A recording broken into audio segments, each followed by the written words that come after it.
The next study is, quote, Minoxidil increases 17-beta-hydroxysteroid dehydrogenase and 5-alpha-reductase activity of cultured human dermal papilla cells from balding scalp, unquote, by T. Sato et al., 1999. And in contrast to the previous study that we just looked at by Erkin Pekmezi et al., 2017, this earlier study from 1999 already examined primary cells derived from human hair follicles, which were the dermal papilla cells from balding versus non-balding scalps. So this makes this study even more relevant to hair loss physiology. The investigators measured the activity of enzymes involved in testosterone metabolism, including 5-alpha-reductase before and after treating these cells with minoxidil.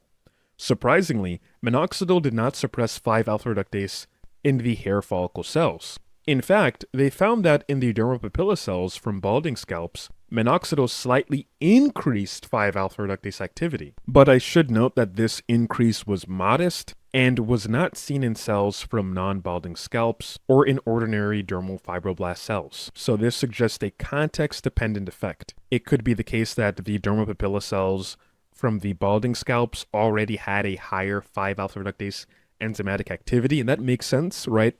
People with onset androgenetic alopecia have a higher density of 5-alpha-reductase enzymes. So it really could just be an artifact of that. Additionally, minoxidil significantly increased the activity of another enzyme known as 17-beta-hydroxysteroid dehydrogenase, or 17-beta-HSD, by about 40% in the balding scalp dermal papilla cells. 17-beta-HSD is an enzyme that interconverts active androgens and weaker steroids, so any change in its activity could influence local hormonal levels. The authors here note, quote, whether such modification of testosterone metabolism in dermal papilla cells of balding scalp by minoxidil is related to its therapeutic effects remains unknown, unquote. But in any case, this study is actually using hair follicle cells that are coming out of a human being. And these specific cells are the dermal papilla cells which control the activation and behavior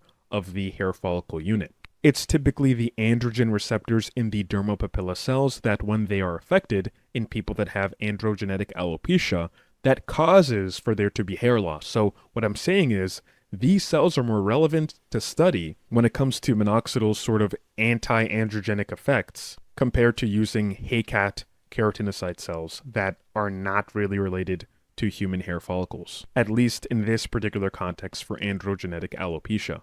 And just to clarify really quickly here, this study isn't saying that if you use topical minoxidil or oral minoxidil, you're going to be increasing your androgenic activity. It's not an explanation for why people who only use minoxidil eventually lose their hair. They lose their hair because they're not blocking DHT. It's not because minoxidil is increasing any sort of androgenic activity. The reason why the 5-alpha-reductase enzymatic activity increased, quote-unquote increased, and I use the word loosely, in the cells that had androgenetic alopecia, those dermal papilla cells, is because they already had a high expression of those genes to begin with. Hey, so this is me in the future. I think I could have been clearer here, so I'm going to try to reiterate one more time with this snippet.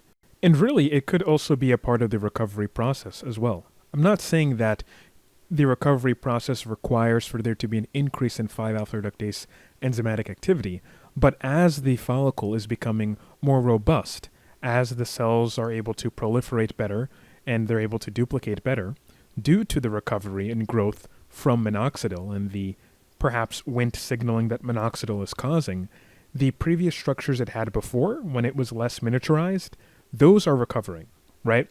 So the cellular structures that would help produce 5-alpha-reductase enzymatic activity, they're recovering as well. So that's something to take into account. If anything, this just tells you that once you use minoxidil, you will still have to deal with DHT, you will still have to deal with 5-alpha-reductase type 1 and 2. So there's no anti-androgenic protection from minoxidil here.